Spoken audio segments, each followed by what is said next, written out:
Hello, and welcome back to Bedtime Stories with Vice Vice Baby, where we will continue good stories for great holidays.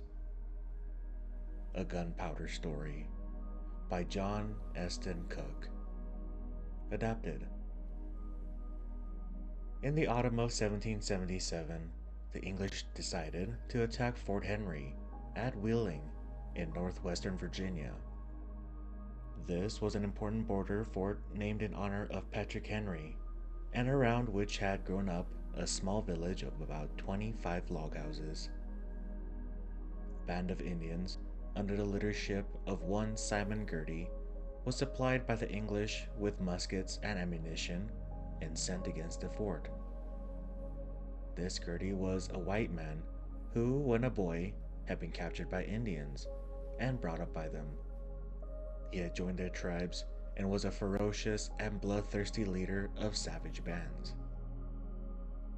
When the settlers at Wheeling heard that Simon Girty and his Indians were advancing to the town, they left their homes and hastened into the fort.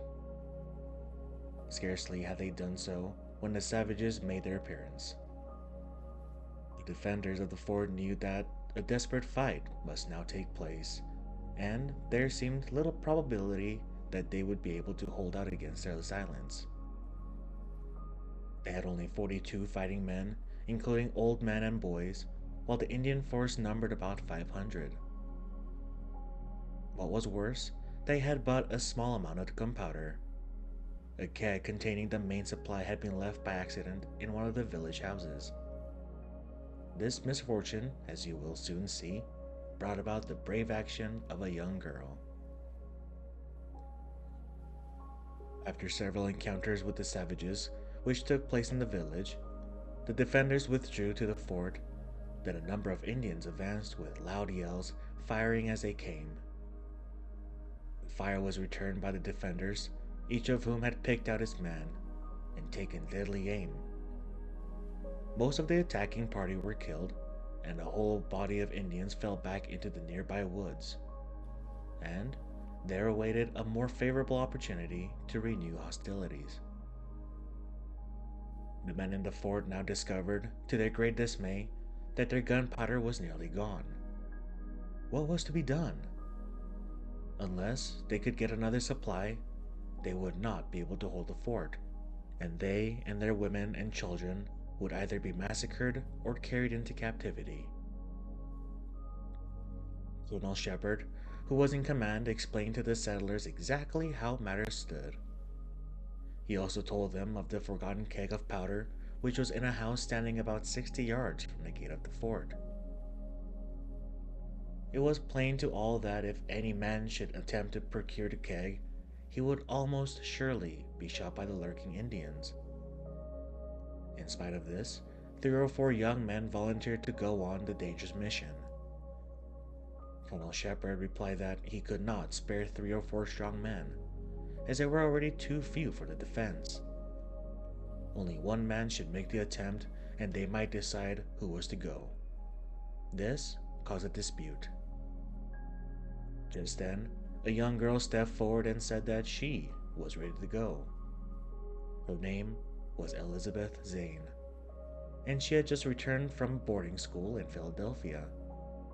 This made her brave offer all the more remarkable, since she had not been bred up to the fearless life of the border.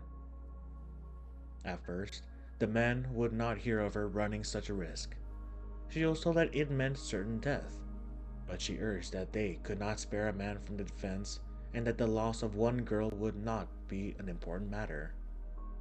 So, after some discussion, the settlers agreed that she should go for the powder. The house, as has already been stated, stood about 60 yards from the fort, and Elizabeth hoped to run thither and bring back the powder in a few minutes.